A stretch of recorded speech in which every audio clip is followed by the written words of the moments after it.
드라마보다 재밌고 흥미진진한 성경 이야기가 펼쳐집니다. 더 깊은 성경의 세계로 인도하는 CTS 두란노 성경교실 인바이블의 최인영입니다. 김윤희 총장님, 영국 청년 해리, 그리고 김인환 목사님, 이성미 집사님과 함께합니다. 어서 오세요. 안녕하세요. 반갑습니다. 안녕하세요. 해리 혹시 T예요? 아닌 것 같아요. 뭐야? 요즘 MZ들 사이에서 너 T야? 요게 유행이래요. 밈이 유행하고 있다고 그러더라고요. 그러니까 뭐 예를 들면은 나 이번에 전기세가 에어컨 틀어가지고 많이 나왔어. 그러면 다음부터 아껴 쓰면 되지. 그럼 야 너 T야 이런다면서요. 특정 상황에서 상대방은 공감, 따뜻한 말, 위로를 원하는데 그거를 못하고 바로 해결책부터 제시하려고 하는 사람들. 요 성향의 사람들한테 쓰는 말이 너 T야? 래요. 여러분은 평소에 공감을 잘 하시는 편인가요? 아니면 너 T야? 라는 질문을 더 받으시는 편인가요? 목사님 어떠세요? T라는 말은 안 듣는 것 같아요. 네, 공감은 네 합니다. 총장님은 어떠세요? 저도 노력은 많이 하는데요. 저기에 하나 공감을 해주자면 T가 그래도 네. 세상을 많이 좋은 일을 많이 하지 않을까요? 그 공감은 부족해도 네. 해결을 해주니까. 이렇게 하면 T에 공감을 해주는 거니까 네. T가 아니지 않을까요? 네. 네. F 한번 공감해봐요. 네, 아니 뭐 너무 이거면 문제일 수도 있고 너무 저거면 문제일 수도 맞아요. 있죠. 네. 그래서 사실 옛날에 저 진짜 이렇게 공감하지 못하는 스타일이었어요. 좀 어렸을 때. 네. 공감 방법 좀 갑자기 배우려고. 드는 생각이 포도원에 간다 그러고 안 간 거 하고 안 간다 그러고 간 거 하고 공감 능력에 거기는 그러면 어느 쪽이 T인가요? 둘째가 F인 것 같아요. 이거를 지금 따라서 하고 있으면 F예요. 자, 성경을 잘 알지 못해도 성경이 너무 어려운 사람일지라도 공감하고 열려있는 인바이블. 다 함께 성경 속으로 들어가 볼까요? 인바이블.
유대인들이 자녀들을 가르칠 때 가장 먼저 가르치는 책이 레위기라고 합니다. 근데 또 우리가 성경을 읽을 때는 이 부분을 이렇게 건너뛰거나 대충 읽거나 이쯤에서 성경책 덮기가 일쑤인데요.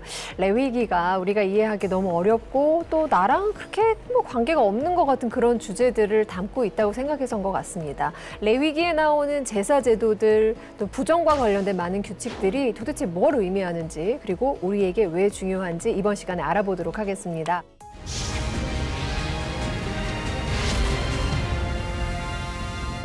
네, 말씀하신 대로 네. 레위기는 유대인들이 자녀들에게 가르치는 첫 번째 책이라고 합니다. 우리 출애굽기 25장부터 이제 성막에 대해서 나오고 그 다음부터 나오는 것이 정말 첫 번째 우리의 위기죠. 어떻게 동물을 잡고 또 어떻게 피를 처리해야 되고 세세한 내용들이 나오는데 이런 부분들은 제사장만 읽으면 되지 않나? 레위인들만 우리가 꼭 읽어야 되나? 하는 생각이 들 만큼 지루하게 느껴지는 부분이 첫 번째 출애굽기 25장부터 나오는 내용일 겁니다. 그리고 이제 그 다음 출애굽기 지나서 레위기인데 레위기에 가장 많이 반복되는 말씀이 있습니다. 그것은 뭐냐면 여호와께서 모세에게 말씀하여 이르시되 레위기는 바이크라라고 하는데 이 바이크라는 그리고 그가 부르셨다. 그리고 이가 있다는 것은 이 앞에 있는 출애굽기의 내용을 다 받는 내용인 거죠. 출애굽기의 성막에 대해서 쭉 말씀하시고 그 다음에 그리고 하나님께서 말씀하셨다. 이 이야기거든요. 성막은 완성이 아니라 그 다음 레위기에 들어와 있는 무엇이 부정하고 또 어떻게 제사를 드려야 되고 이런 부분들까지 성막을 지었던 것처럼 하나님께서 말씀하신 대로 그 제사를 드려야 함이 기록된 것이 바로 이 레위기입니다. 그렇기 때문에 이 레위기는 하나님의 영광의 충만함이 더해지는 책이 바로 이 레위기서입니다. 성막으로 끝난다면 안 되는 거죠. 성막 그 후에 하나님께서 말씀하셨다. 그 내용들이 레위기서입니다. 레위기를 읽다 보면은 거룩하라는 얘기가 참 많이 나오잖아요. 근데 내가 거룩하니 너희도 거룩하라 뭐 이러셨는데 사실 이게 거룩이 하나님은 워낙 크신 분이 거룩하라 하니까 저 거룩은 뭘까? 내가 생각하는 이 거룩이 맞아? 이런 좀 머릿속이 복잡한 거룩이에요. 거룩 이 본질과 의미를 좀 정확하게 가르쳐 주셨으면 좋겠어요.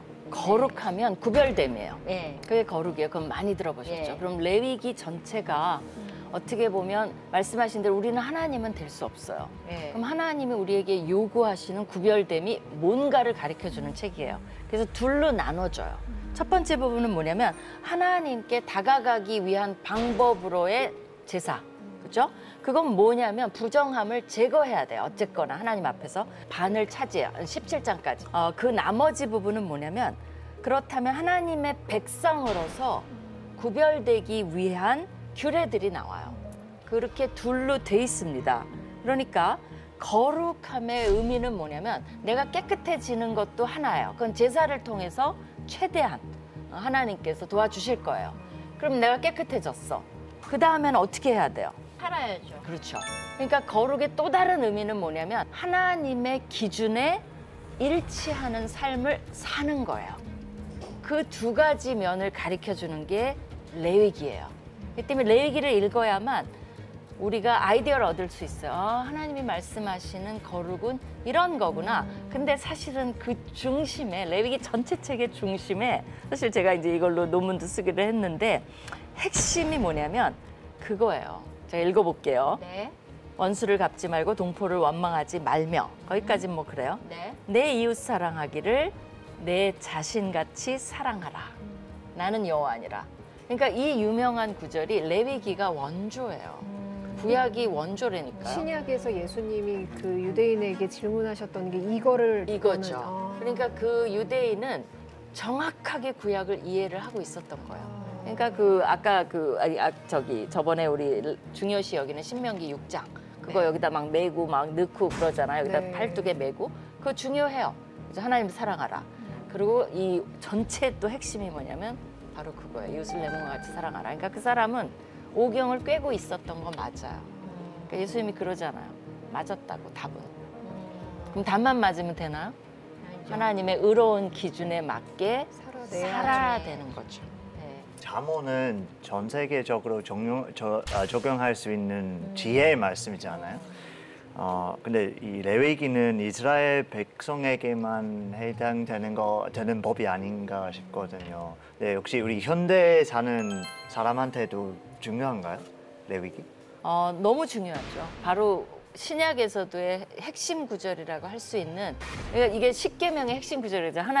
핵심 구절이기도 하죠. 하나님을 사랑하고 나머지는 이웃을 사랑하는 거잖아요. 십자가도 하나님을 사랑하고 이웃을 사랑하고 보이지 않는 하나님을 사랑하는 유일한 방법은 말이 아니에요. 하나님 사랑해요. 저 하나님 좋아해요. 영광을 그게 아니에요. 이웃을 통해서 그것이 드러날 때만이 알 수가 있어요. 그래서 레위기는 그렇게 돼 있어요. 어떻게 우리를 깨끗게 하느냐? 두 번째는 어떻게 살아내느냐? 이웃과의 관계에서. 레위기는 앞부분의 17장을 제사의 올바른 방법, 경우들을 설명할 정도로 제사에 대해서 굉장히 많은 비중을 두고 있습니다. 이름만 다르지 다 비슷비슷해 보이는 여러 종류의 제사를 드리는 규례들 계속 반복해서 이어지는데 총장님께서 좀 그 차이하고 의미를 쉽고 간단하게 정리해 주세요.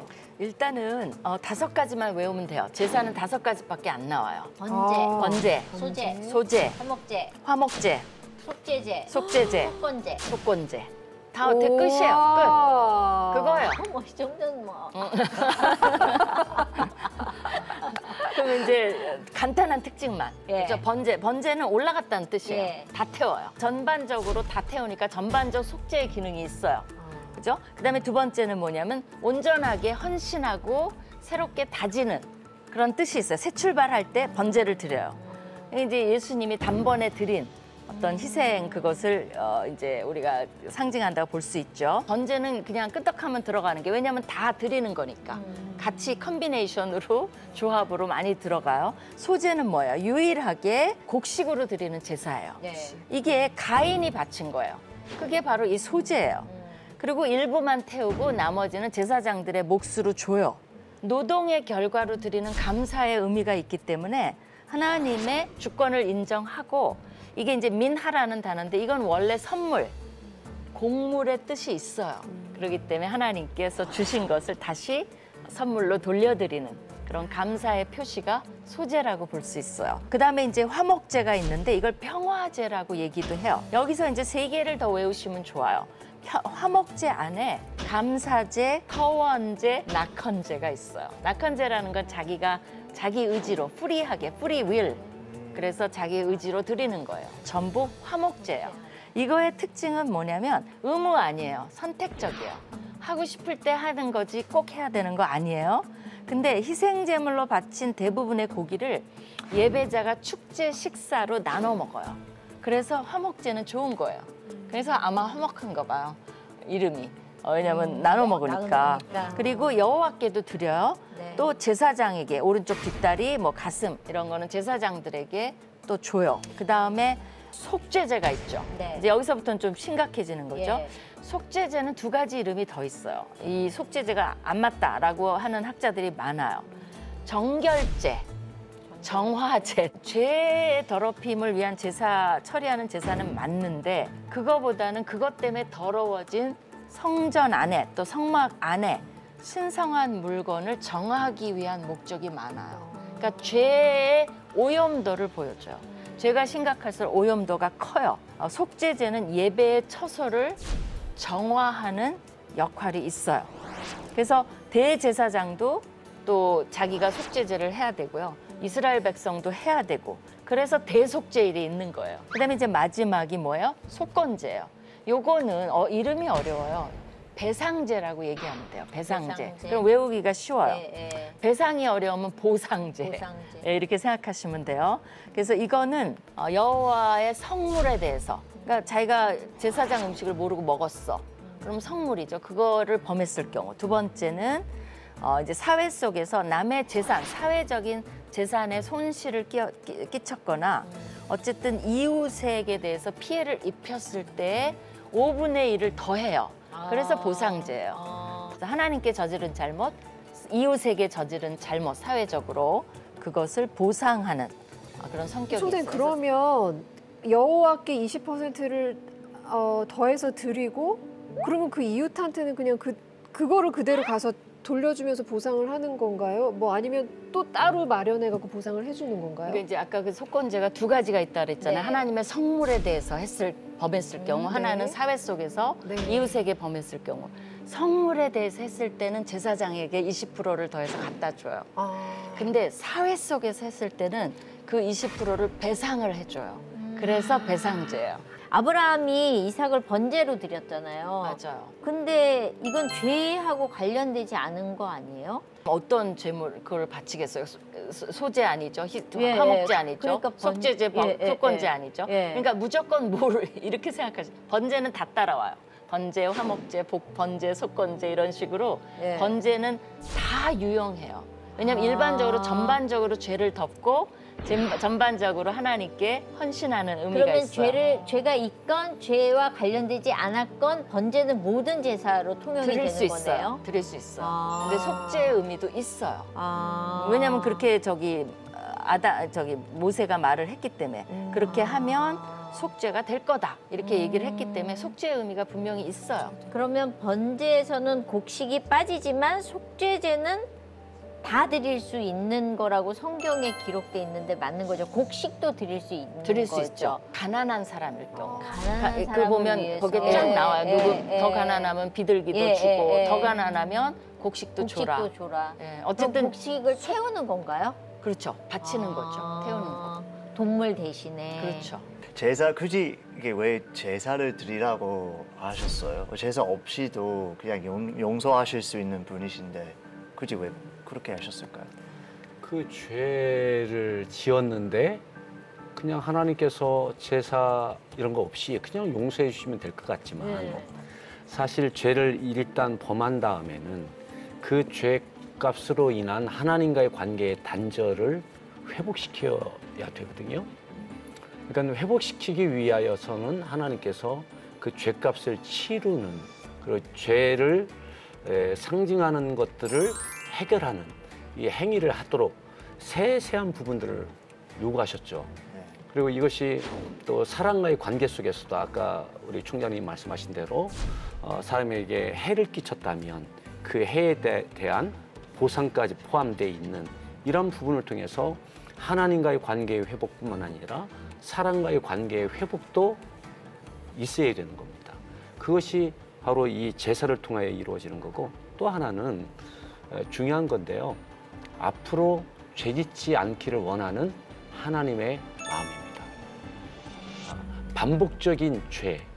그래서 이러한 제사를 통한 하나님과의 관계의 회복, 사람과의 관계의 회복 뿐만 아니라 앞으로 쉽게 습관적으로 반복적으로 또 다시 죄를 범하는 것을 방지하기 위함이기도 합니다.